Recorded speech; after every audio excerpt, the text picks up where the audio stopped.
আসসালামু আলাইকুম এভরিওয়ান।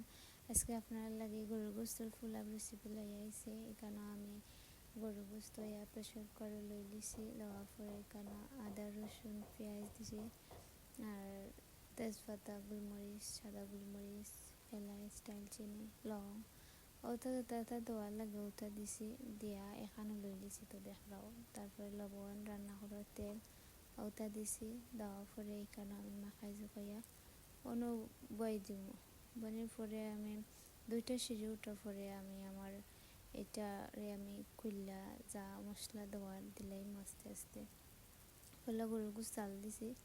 অত সময় দেওয়ার পরে এখানে টমেটো দিছি, ধনিয়ার গুঁড়া দিছি, জিরার গুঁড়া দিছি, আর পাঁচফোড়নের গুঁড়া দিছি, গুঁড়া মরিচ দিছি, আর হলুদ দিছি না আমি।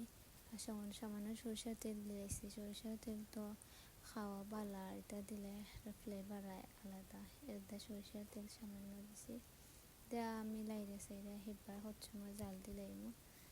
আর তারপরে জাল হয়ে গেছে, এখন আমি সামান্য দই দিছি, দই দেওয়া একটু জাল দিছি। জাল দেওয়ার পরে সামান্য পানি এড করছি।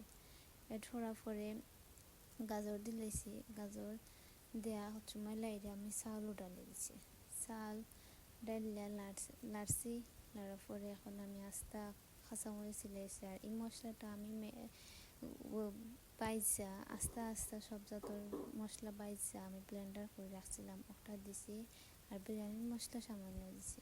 দেওয়ার পরে তো পানি আমি একবারে দিলাইছি, দিয়া বইল দিছিলাম। তো হয়ে গেছে আমার ফুলাপ।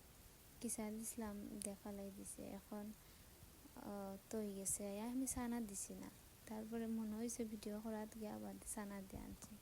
ওকে, থ্যাংক ইউ এভরিওয়ান, আল্লাহ হাফিজ।